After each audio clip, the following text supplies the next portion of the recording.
Woodbridge Farms Stone Soup. Once upon a time, a very wise man named Mr. Danziger traveled from a land far away in the east until he came across the small school community of Woodbridge Farms. It was a peaceful place where everyone knew each other, took care of each other, and treated each other like family. At least, that's how it had once been. At the time of Mr. Danziger's arrival, however, the people had gone through some difficult years and they had forgotten how to trust and support each other. To make matters worse, people from outside the farm had been stealing vegetables from the Woodbridge gardens, and the Woodbridge citizens had built a tall fence to keep strangers out. Mr. Danziger was weary and hungry and hoping to share a meal and some happy times with the people of this lovely community. He proactively approached each door in the school to ask the citizens to share with him, but they were very cautious and hesitant to trust him. "No, we have nothing to share with you," they said. One door after another was closed until Mr. Danziger finally understood. "How sad," he thought. "These people have forgotten how to trust, and they have forgotten how to share. I fear that they've forgotten the 7 habits. I must help them." Deep in thought, Mr. Danziger wandered through the community until he came to a beautiful red bridge that spanned a sparkling pond. He leaned on the rail of the bridge and, beginning with the end in mind, tried to come up with a solution to the problem as he gazed at the ducks and reeds and stones around the edge of the pond. Stones! Suddenly he had an idea. He went to the edge of the pond and picked up 2 smooth, round stones. He smiled, put the stones in his pockets, and headed back to the school.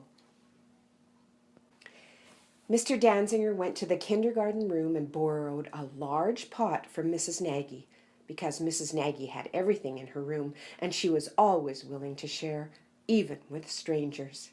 He took it to the school kitchen, filled it with water, and set it to boil. When the water was bubbling, he dropped the 2 stones into it. He concentrated carefully and stirred the stones with great care. Before long, 3 curious students stopped to see what he was doing. "What are you doing?" asked Natasha. "I'm making stone soup," answered Mr. Danziger. "Doesn't it smell wonderful?" Isaac moved closer and smelled the boiling water. "What's in the soup?" he asked. 2 perfect round stones," said Mr. Danziger. He leaned closer to him and whispered, "Don't tell anyone. That's my secret ingredient." Emmy frowned. "Soup from a stone? That's impossible," she declared. Mr. Danziger smiled at her and answered, "It's the very best kind of soup. Of course, it is a bit better with an onion or 2, but since no one seems to have anything to share, well, this will do just fine. Soon, we'll have a wonderful feast for everyone." The children looked at each other. They were members of the school's garden team, and they knew where to get some lovely onions. But should they? Could they trust what he was saying? Finally, Isaac shrugged and said, "Well, I might be able to find you a few onions." The other girls nodded, and they ran out to the garden to pick some of the school onions for him. A while later, the onions were in the soup, and a delicious smell was spreading through the school. Mr. Danziger stirred the soup carefully and happily. Soon, more curious people began to gather to see what he was doing. "What are you making?" asked Mrs. Berg. "Stone soup," said Mr. Danziger. "Doesn't it smell delicious? It would even be better with some carrots, but even as it is, it would make a wonderful feast for all of us." "You're going to share this soup with everyone?" asked Mrs. Berg in surprise. "Of course! Stone soup is too good to keep to myself," exclaimed Mr. Danziger. Mrs. Berg went off, but was soon back with some carrots from the school garden. "Well, thank you for sharing," said Mr. Danziger cheerfully. "Nice to see you thinking win-win. Now, if only we had some potatoes. But that's okay. It'll be delicious just as it is." Miss Dragonoff said, "Weren't the kids growing potatoes in the garden? I'm sure we can share some of those." And off she went to get potatoes to add to the soup. Word spread quickly through the school. "Stone soup! A feast for all of us! If we all bring one small thing, it will be even better. Should we join? Should we trust? Should we work together and give what we have to make the soup better for all of us?" Gradually, the people of Woodbridge Farms relaxed and put their fears and worries aside. As they had in the old days, they talked excitedly together, brought whatever they had, and began to work to make the best soup ever. "Well, I believe I saw celery in the garden," offered Mrs. Watt. "I'll get it," said Isla from grade 1 2B. "But don't you have paperwork to do in the office, Mrs. Watt? Remember, put first things first." "I'll get peppers," said Cashton, running off to pick some for the soup.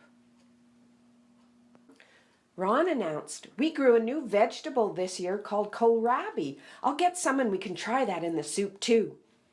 The soup smelled better and better, and most of the school had now crowded into the hallway to see what was going on.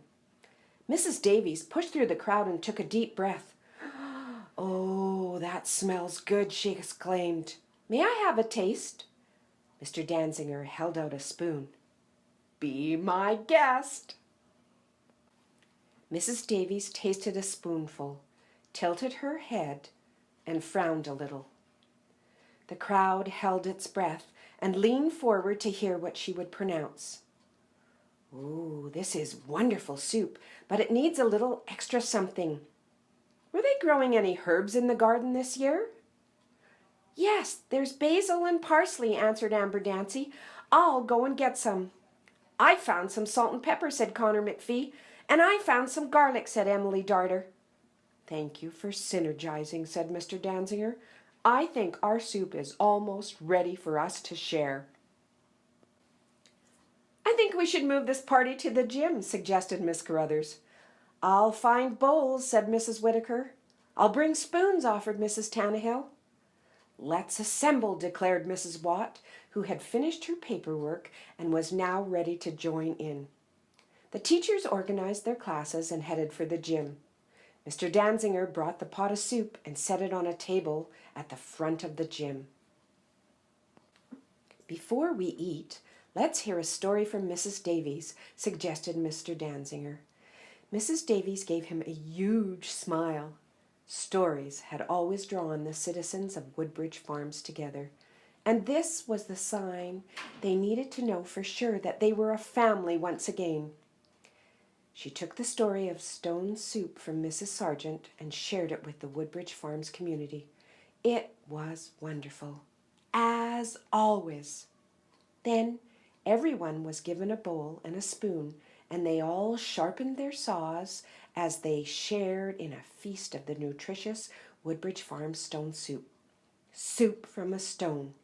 The best! And the rest of the week together in a way that hadn't happened in a long, long time. They decided to keep the gate to the garden unlocked. If someone from outside the farm really needs a little food, we can share what we have. As the day was coming to an end, Mrs. Watt spoke to the assembly. "On behalf of all of us, thank you, Mr. Danziger.